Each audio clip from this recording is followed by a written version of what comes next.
kila Mtanzania kuhakikisha nalinda rasilimali za nchi na mali za nchi yetu.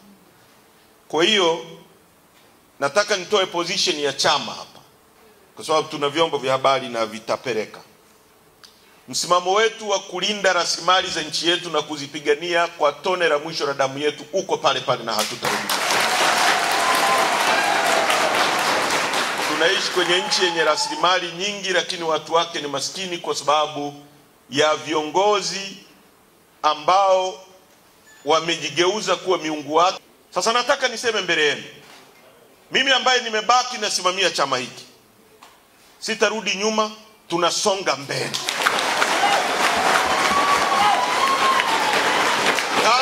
Kama walifikiri kwamba wakimkamata Lissu tutakwenda kuomboleza, Lissu atakaa ndani, sisi wengine tutasonga mbele. Wakinikamata mimi, wengine mtakao baki nje msonge mbele. Wataweza kuiua Chadema. Na kuanzia sasa,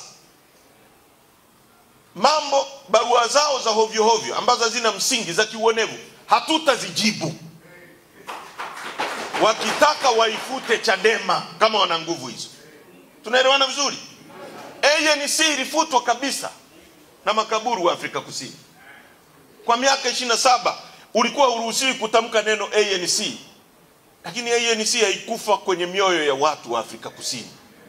Chadema haitakufa kwa sababu msajili anaifuta au si wanapiga mtu risasi au wanamweka mtu ndani. Chadema ni imani ya wananchi kwamba ni alama ya ukombozi, ni alama ya maisha bora. Sio swala la Lissu, sio swala la Heche, wala sio swala la mtu mwingine yoyote. Ni swala la imani ya wananchi kwamba hiki ndio chama kitakachowapa ukombozi wa kweli. Tunaelewana ndugu zangu? Kwa hiyo tunasonga mbele.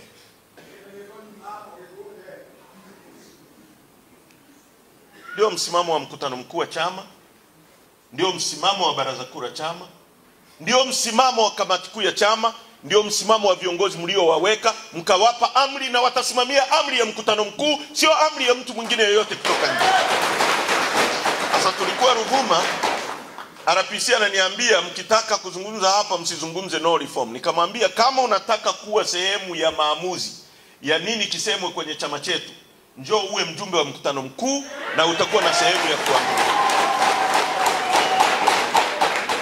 Lakini sisi tukishaagizwa na mkutano mkuu, sisi ni kutekeleza. Tunaelewana vizuri? Wala tutachukua maamuzi ya mtu mwingine wa pembeni. Ndio msimamo wa chama. Kesi ya uhaini ndio mara ya kwanza kwenye mfumo wa vyama vingi kiongozi wa upinzani unayeshindana naye unampa kesi ya treason. Kuna mtu anasema kusema hivyo ni makosa, asimame hapa mbele yetu. Kama kuna kiongozi wa chama chetu anasema sisi kuchukua msimamo huo tunakosea, asimame hapa. Asimame hapa. Watu wanao Subscribe now.